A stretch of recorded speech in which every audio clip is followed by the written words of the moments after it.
Dash catechism CATECHISM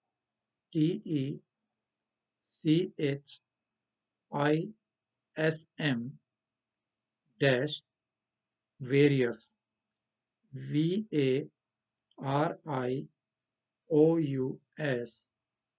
dash languages LANGUAGES slash. तो ये link है, इसको आप देखिएगा। और अगर और जानकारी प्राप्त करनी है तो हमारे से संपर्क करें। आइए हम प्रार्थना करें। शुक्र करते हैं खुदावंद आपका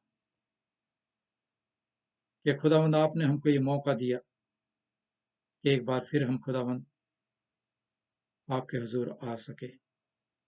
और आज हमने देखा खुदावंद कि सच्चा इत्मीनान आपके पास है, प्रभु यीशु मसीह के पास है। दुनिया के झूठे आराम खुदावंद फानी है, मगर हमेशा की जिंदगी प्रभु यीशु आपके पास है। हम आपका शुक्र करते हैं खुदावंद, और दुआ करते हैं कि जितनों ने आज आपके इस वचन को सुना खुदावंद, वो प्रभु यीशु में आराम पाएं। खुदावंद आप उनको अकल का दान दें, उनकी समझ को खोलें, ताकि वो अपनी बाकी की जिंदगी खुदावंद आपके वचन के हिसाब से, पवित्र बाइबल के हिसाब से जी सकें। जहाँ कहीं भी आपके लोग हैं खुदावंद, और जो लोग आपसे अभी दूर हैं खुदावंद, आप उनके भी दिलों को खोलें, ताकि वो भी आपको अपने दिलों में जगह दें। क्योंकि खुदावंद वो दिन दूर नहीं जब हर एक घुटना किसी भी जाति का हो वो आपके आगे झुकेगा, और हर एक जबान आपको नाम की जय जयकार करेगी। खुदावंद हम आपसे विनती करते हैं खुदावंद कि वो दिन आए जब एक ही गडरिया हो और एक ही गल्ला हो, और वो हो प्रभु यीशु मसीह हमारे चीफ शेफर्ड। खुदावंद आपका शुक्र करते हैं तमाम जहान में जो लोग बीमार हैं, दुखी हैं, परेशान हैं, भूखे हैं, जिनका कोई नहीं है खुदावंद, आप उनके आप हैं खुदावंद। दुआ करते हैं खुदावंद तमाम बीमारों के लिए, तमाम डॉक्टर नर्सिस के लिए, तमाम मेडिकल स्टाफ के लिए खुदावंद, जो कि ऐसे लोगों की सेवा करते हैं। प्रभु आप उनको आशीष दें खुदावंद। वो दिन आए जब तमाम जहान में सुलह कायम हो, और तमाम इंसान एक बार फिर प्रभु आपका धन्यवाद दे के अपने कामों को शुरू करें। खुदावंद तमाम जहान में शांति स्थापित हो। और ये प्रार्थना मांगते अपने उद्धारकर्ता खुदावंद यीशु मसीह के नाम से, आमीन।